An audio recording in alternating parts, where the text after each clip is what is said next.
I was just thinking about how easy it is to be hopeless in today's society, in today's geopolitical world circus that we are seeing right now, in whereby liberals would openly criticize Trump for trying to negotiate some sort of ceasefire with Vladimir Putin, having Vladimir Putin in the country, but won't have the same kind of vociferous anger at Trump hosting someone like Netanyahu.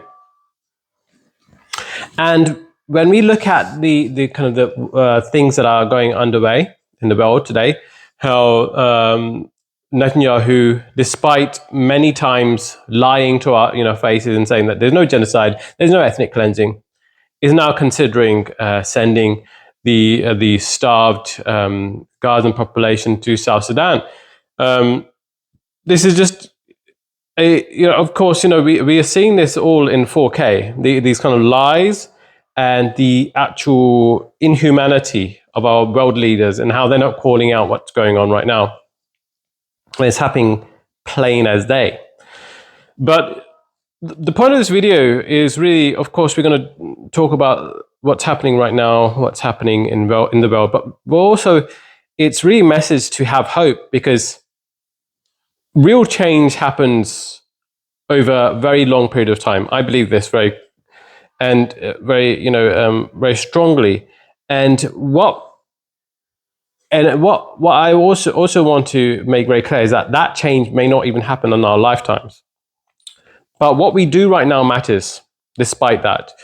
We're going to have very likely Nigel Farage around the corner to become the next Prime Minister of the UK. In the US, it's very likely that Trump will try and forego the next election and try and stay in power as long as possible. He does have the characteristics of a fascist, or actually a neo-fascist, in that he displays some elements of fascism, meanwhile trying to maintain some sort of popularity. And because he has elements of narcissism in his personality, he wants to be on the front page news and have all the accolades of a popular leader.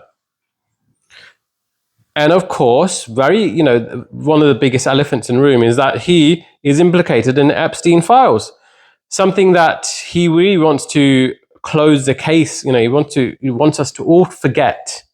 But I will never forget that. And many commentators likewise will never forget this.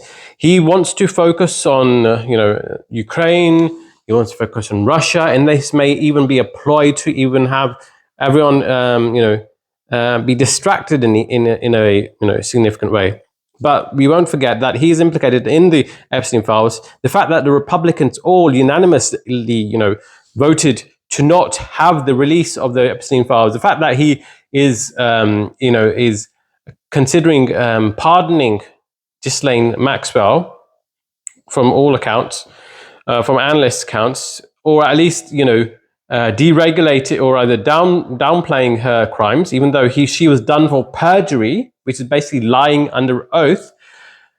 And she's going to, say that Trump had nothing to do and was not, one of the clients, or rather, one of the ones utilizing the trafficking services of, Jeffrey Epstein. Give me a break. So that's the state of plays right now. We got a genocider in the White House. We got a genocider in Israel. Both, we can see quite clearly that they are corrupt as corrupt can be. And in the UK, we've got Keir Starmer, who is also implicated in facilitating a genocide. Especially when he said that Israel does have the right to cut off food, water, electricity. That is the groundwork for trying to justify a literal genocide. That is the morale that is required for Israel to have the go-ahead to commit a genocide. Now, obviously, Israel would have committed a genocide irrespective of what Keir Starmer said, but Keir Starmer did roll out the red carpet in terms of giving Israel the kind of morale, the boost to go ahead with their plans. In fact, very, very few people of moral courage were actually, in terms of leaders, were very, very clear about what Israel was doing. The people who were very clear about, the illegality of Israel's genocide were the people in the know. People like Rez Segal. This is a foremost genocide and Holocaust scholar. He said it, I believe, in October 2023. He said Israel is committing a genocide. And, this is not surprise considering that Israel has been mistreating the Palestinians for about a century. One of my other videos will be on the history of how the racist Zionist thinkers and leaders did not regard the Palestinians as human beings, and they either lied about there being an empty land, and therefore the Zionists could take over this empty land, or they considered Arabs to be savages or subhuman. This is very open. And subsequently, due to this, they were in their minds justified to take over the land. All of this is really important, and we need to discuss this further. The history is also important, and we need to know our history so that we can actually engage with other people. Not so much Zionists, people who are hardline Zionists, because they are rooted in ethno-supremacy. They don't necessarily care about the truth. But the normies, in reality, we need to be able to convince them with the facts. We need to educate them on the facts. But to come to my original point, like, we've got something to be hopeful about. We have Zohran Mamdani, who's reaching astronomical levels of popularity in New York mayoral race. He's destroying Andrew Cuomo in the polling. He possibly will win the mayoral race. You've got Corbyn, who's received more, sign-ups, or something like 600, 700,000, than even Labour and Reform combined. But of course, we've got the electoral system, which, first past the post, which actually, hinders the material kind of gains that can be had in our system, despite the fact that he's more popular than the rest. That's what we're working with. But there's something to be hopeful about. The fact that we know more.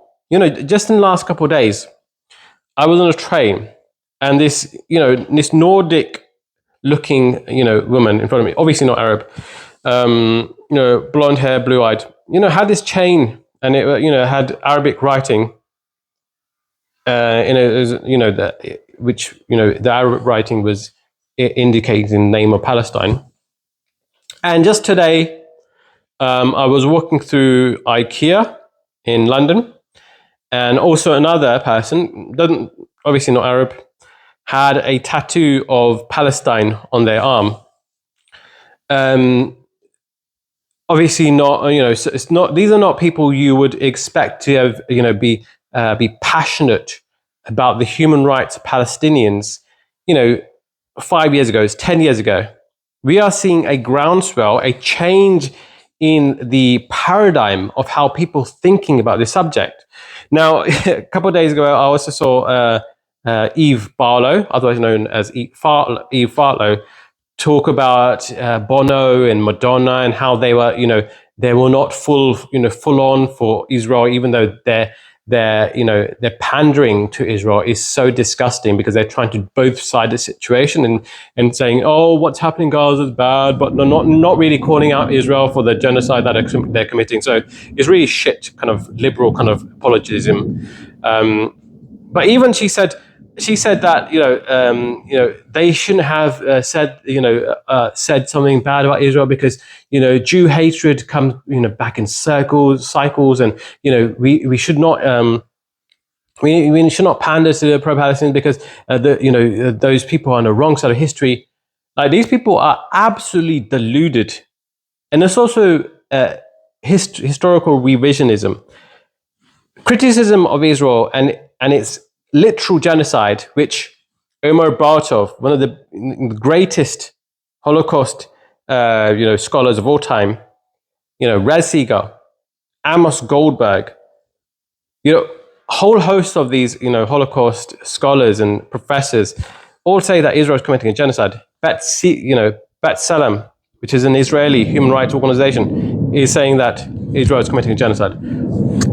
Every single reputable international human rights organization is saying that Israel is committing a genocide. That is something to be hopeful about, because despite the cope that we are seeing from the Eve Fartlows of this world, the constant delusions and the psychopathy that I'm seeing being expressed by these people, we need to see the forest, see the fact that some seeds are being planted right now, which is going to be a change in the culture. And, I don't want to hear about the Holocaust being manipulated and used just to serve a political project. It should be used to illustrate and educate us about the follies of humankind and how humans can use suffering, or rather can suffer at the hands of an oppressor. And this can happen to any group. Never again is supposed to be for everyone else. So we must be hopeful about this, but also we must really dig our feet and learn more about the history, educate ourselves, activate our activism, and move forward in supporting those rising progressives like Jeremy Corbyn and Zohran Mamdani, and anyone else who's calling out the shit. Anyways, far more videos coming. I've been doing quite regular videos on TikToks, and I'll be posting those on YouTube. Anyways, I hope you enjoyed this video. Please like, comment, and subscribe. That'd be very much appreciated. Thank you.